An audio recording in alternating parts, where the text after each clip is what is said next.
একবার ভাবুন তো, যদি 3 বছরের জন্য বিদ্যুৎ চলে যায় তাহলে পৃথিবীটা কেমন হবে? না থাকবে কোনো মোবাইল, গাড়ি, কম্পিউটার কিংবা কোনো অফিস আদালত। হ্যাঁ বন্ধুরা, আজকে সার্ভাইভাল ফ্যামিলি নামে মুভির গল্পে আমরা ঠিক এমন কিছুই দেখতে চলেছি। জাপানের রাজধানী টোকিও, এই শহরে সবাই নিজেদের দৈনন্দিন কাজে ব্যস্ত।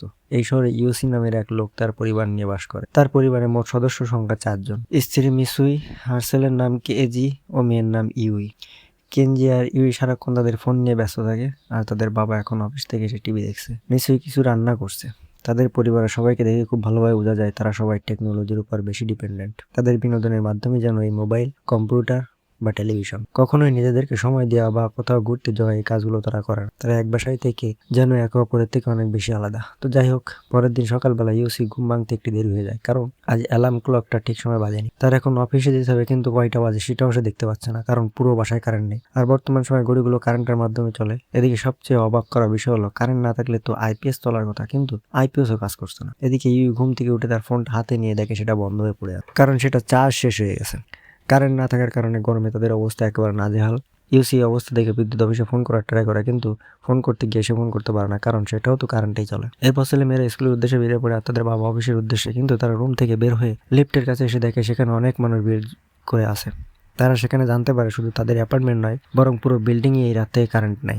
এদিকে জেনারেটর কাজ করছে না, তাই তারা এত উঁচু বিল্ডিং সিঁড়ি বেয়ে নিচে নেমে আসে। এতক্ষণ ইউসি অফিস অনেক লেট হয়ে গেছে।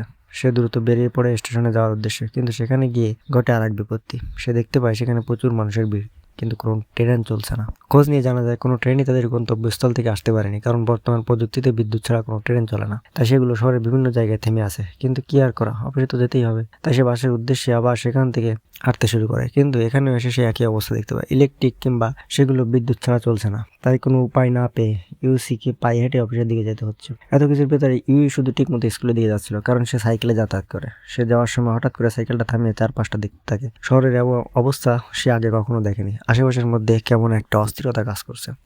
সবাই পায়ে হেঁটে নিজের নিজ গন্তব্যের দিকে রওনা দিচ্ছে। এদিকে আবার এই মজার ঘটনা, কোটি কোটি টাকা দামের গাড়ি থাকার পরেও কিছু মানুষ নজর পড়ে ইউ এর সাইকেলের উপর। তারা অনেক টাকা অফার করে তার কাছ থেকে সাইকেলটা নিতে চায়। তো যাই হোক, হেঁটে হেঁটে ইউলি অফিসে চলে আসে। সেভাবে তারই হয়তো অফিসে দেরি হয়ে গেছে, কিন্তু না, সে অফিসের সামনে গিয়ে দেখতে পায় সবাই একই অবস্থা। এদিকে আবার অফিসের দরজা অটো সিস্টেম খোলে, কারেন্ট না থাকায় দরজা খোলা সম্ভব হচ্ছে না। আর দরজা খুলতে না বললে তারা অফিসে ঢুকতে পারবে না। এই জন্য বাধ্য হয়ে তারা দরজাটাকে ভেঙে ফেলে আর তারপর অফিসের ভেতরে প্রবেশ করে। তবে অফিসে ঢুকেও কোনো লাভ হয় না, কারেন্ট না থাকে অফিসের সব কম্পিউটারগুলো বন্ধ হয়ে পড়ে আছে। আর অফিসের কাজগুলো তো কম্পিউটারেই করা হয়। এদিকে আবার আইপিএসও কাজ করছে না। অন্যদিকে মিচুই গরমের ভেতর বাসায় যেয়ে কাজ করতে করতে ক্লান্ত হয়ে গেছে। কারেন্ট না থাকার কারণে মিচুই কিছু মোমবাতি কিনে নিতে চায়। দোকানে যে এসে জানতে পারে চার্জার, লাইট বা ব্যাটারি আগেই বিক্রি হয়ে গেছে, শুধুমাত্র অল্প কিছু মোমবাতি অবশিষ্ট রয়েছে। তাই মিচুই সেই মোমবাতিগুলো কিনে নেয়। এদিকে ইউসির অফিসের অবস্থা ভালো না। তারা কেউ কাজ করতে পারছে না, বিদ্যুৎ ছাড়া কোনো ইলেকট্রিক ডিভাইস কাজ করছে না। এটাই স্বাভাবিক, তাই সবাই কাজ ছাড়া উদাস মনে বসে আছে। ঠিক এদিকে এটাকে এখন আর কোনো স্বাভাবিক বিদ্যুৎ বিভ্রাট মনে হচ্ছে না। বিদ্যুৎ অফিস থেকে এখনো কিছু জানানো হয়নি। সবার মনে একটাই প্রশ্ন, আইপিএস জেনারেটর কেন কাজ করছে না? তবে সবাই খুবই আশাবাদী যে রাতের মধ্যে সবকিছু আবার স্বাভাবিক হবে। অফিসের পুরো কাজ যেহেতু কম্পিউটার করা লাগে, তাই অফিসের বস আজকের দিনের জন্য অফিস ছুটি দিয়ে দেয়।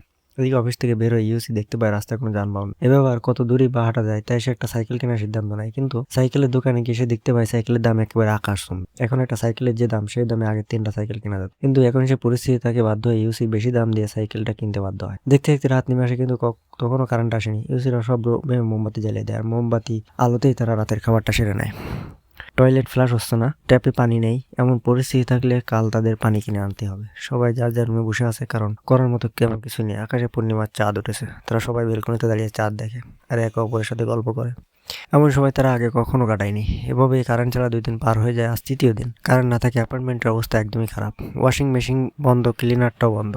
শুধুমাত্র 3 দিন কারেন্ট না থাকায় তাদের লাইফ স্টাইল একেবারে চেঞ্জ হয়ে গেছে। স্কুলগুলো তো ঠিকমতো পড়াশোনা হচ্ছে না, অনেকে বাসা দূরে হওয়ার কারণে তারা স্কুলে আসা বন্ধ করে দিয়েছে। এদিকে অফিসে জানিয়ে দেওয়া হয় যতদিন পর্যন্ত কারেন্ট না আসে ততদিন পর্যন্ত অফিস বন্ধ থাকবে। ইউসি একটা বেসরকারি অফিসে জব করে, তাই সে তার বসকে জিজ্ঞাসা করে অফিসে না আসলে কি আমরা আমাদের স্যালারিটা পাবো? তখন তাদের বস বলে, যেহেতু অফিস এখন একদম অচল হয়ে পড়েছে, সেহেতু এই মুহূর্তে তাদের পক্ষে সম্ভব না সবার স্যালারি দেওয়া। এসব শুনে ইউসি অনেক চিন্তায় পড়ে যায়। সে বুঝতে পারছে না সামনে আরো কি কি বিপদ তার জন্য অপেক্ষা করছে। এদিকে অফিস থেকে ফেরার সময় ইউসি দেখে তার বস তার পরিবার নিয়ে কোথায় যাচ্ছে। সে জিজ্ঞেস করলে তার বস থেকে জানায় শহরের অবস্থা খুব বেশি ভালো না, বিদ্যুৎ কবে আসবে তার কোনো ঠিকানা নেই, তাই তার পুরো পরিবার নিয়ে গ্রামের দিকে চলে যাচ্ছে।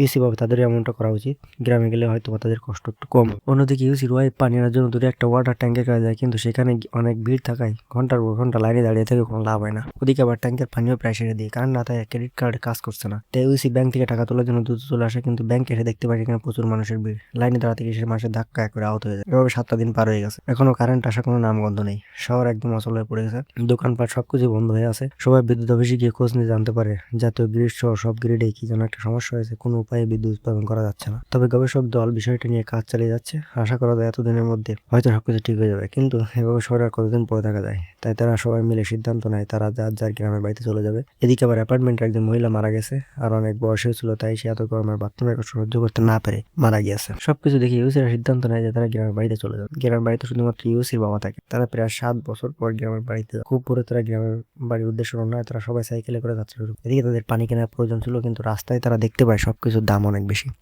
সবাই সময়ের সুযোগ নিয়ে সবকিছু বেশি দামে বিক্রি করছে। এক বোতল পানির দাম এখন 300 টাকার মতো।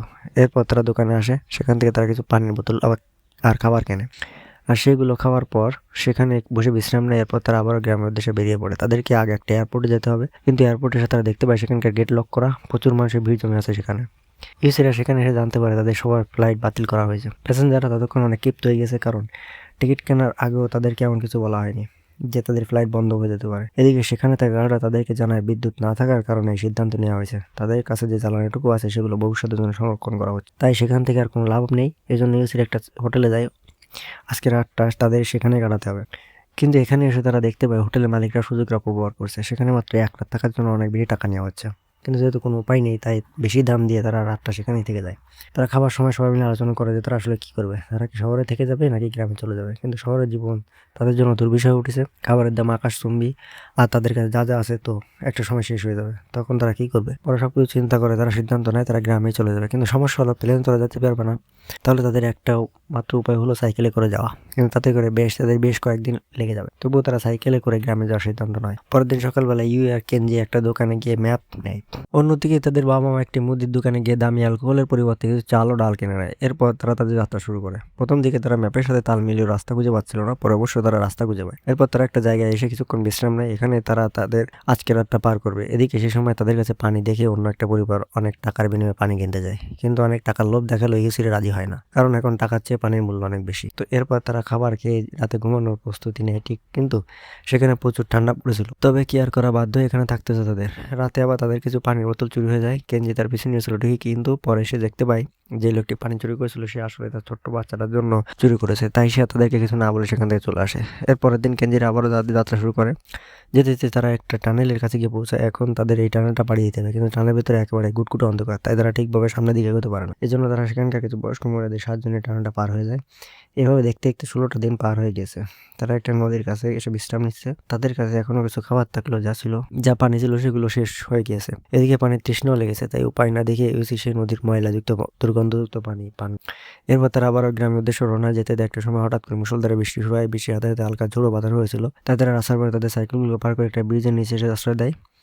সেদিন অনেক বৃষ্টি হওয়ার ফলে তাদের সাইকেলগুলো অনেক ক্ষতি হয়। বৃষ্টি শেষ হলে তারা দেখতে পায় তাদের বেশিরভাগ জিনিসই নষ্ট হয়ে গেছে, এমনকি একটা সাইকেল পুরোপুরি অকেজ হয়ে পড়ে, কাপড় চোপড় কাদা লেগে গেছে, আর সে খাবারগুলো ছিল সেগুলো নষ্ট হয়ে গেছে। এদিকে আবার ইউসি অসুস্থ হয়ে গেছে। সেদিন সেই নদীর ময়লা পানি খাওয়ার কারণে তার পেটে সমস্যা হয়েছে।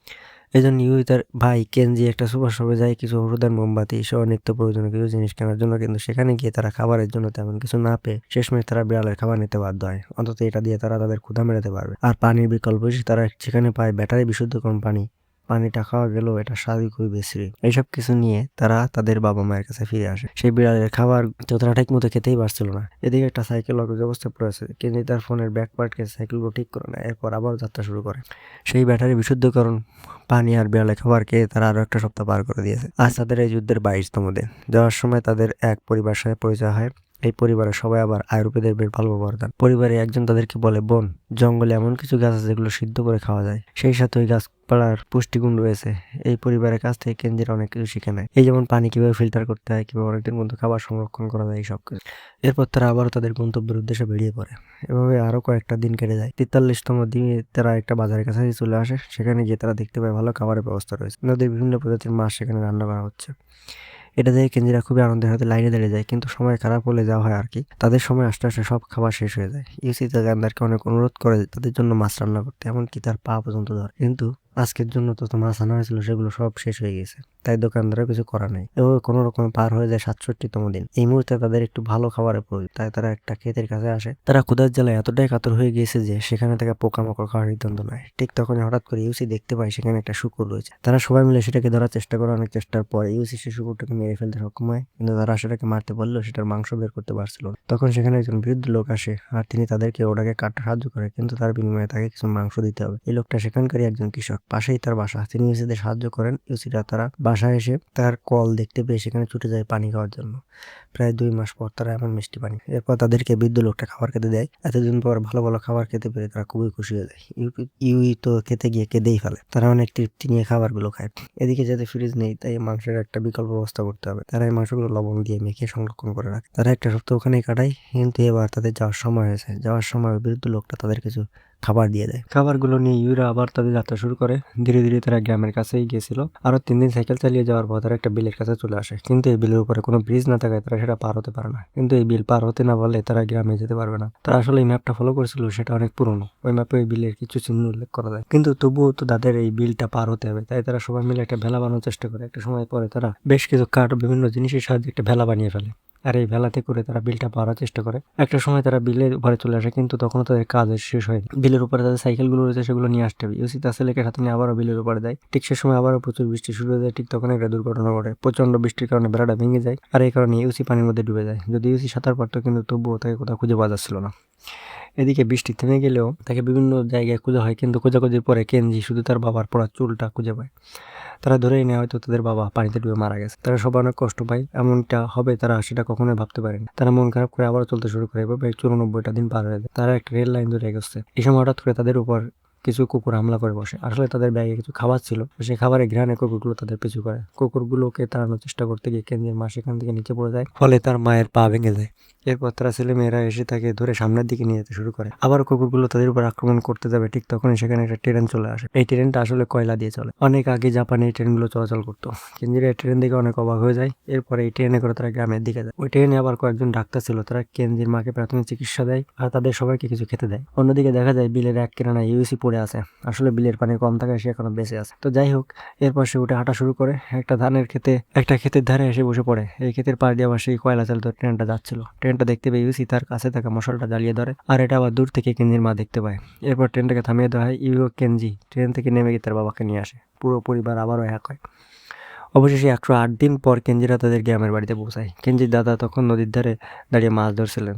তার দেখা পেয়ে সবাই খুশি। এরপর কেটে যায় 2.5 বছর। তারা সবাই এখন গ্রামে থাকে। এখানে পরিবেশের সাথে নিজেদের খাপ খাইয়ে নিয়েছে। ইউসির পরিবার এখন অনেক কাজ করতে পারে। পুরুষরা মাছ ধরে, চাষাবাদ করে, আর মহিলারা বাসার কাজ করে। তারা গ্রামে বেশ সুখে দিন কাটাচ্ছে। একদিন ভোরবেলা হঠাৎ করে ইউসির ঘুম ভেঙে যায়। তার মনে হয় সে মাইকে সাইরেন শুনতে পেয়েছে। বাসার সবাই বাইরে বেরোয় দিয়ে আশেপাশের মাইকগুলো বেজে উঠছে। দূর দূরান্ত থেকে লাইটগুলো ধীরে ধীরে জ্বলে উঠছে। দেখে মনে হচ্ছে বিদ্যুৎ ফিরে এসেছে। হ্যাঁ, অবশেষে প্রায় 3 বছর পর বিদ্যুৎ ফিরে এসেছে। আবার সচল হয়ে ওঠে পুরো টোকিও শহর। ব্যস্ত হয়ে পড়ে শহরের রাস্তাঘাট। কিছুদিন পর জানা যায় এই বিদ্যুৎ হারিয়ে যাওয়ার কারণ হলো সোলার ফিলার বা সৌরফুলকি। সূর্যের একটা অংশ অতিরিক্ত সৌরশক্তি উৎপন্ন হওয়ার কারণে সেখানে একটা বিস্ফোরণ ঘটে, আর এতেই তৈরি হয় উচ্চমাত্রার রেডিয়েশন। এই উচ্চমাত্রার রেডিয়েশনের জন্য আসলে বিদ্যুৎ উৎপন্ন হচ্ছিল না। তো যাই হোক, ইউসির পরিবার আবারও তাদের শহরের জীবনে ফিরে এসেছে, কিন্তু তারা এখন আর প্রযুক্তি নির্ভর নয়। সবকিছু তারা তাদের প্রয়োজন অনুযায়ী ব্যবহার করে। পরিবারের সবাই এখন আগের চেয়ে অনেক বেশি কর্মঠ ও প্রাণবন্ত, আর তারা এখন নিজেদেরকে অনেক বেশি ভালোবাসার সময় দেয়। এখন আর তারা প্রযুক্তির মধ্যে দিয়ে নিজেদেরকে বিলিয়ে দেয় না। আপনজনদের সময় দেওয়ার গুরুত্ব বুঝতে পারে। তারা বুঝতে পারে মেশিন জীবনের একটা অংশ হলো, এটা জীবনের সম্পূর্ণ একটা অংশ কখনোই হতে পারে না।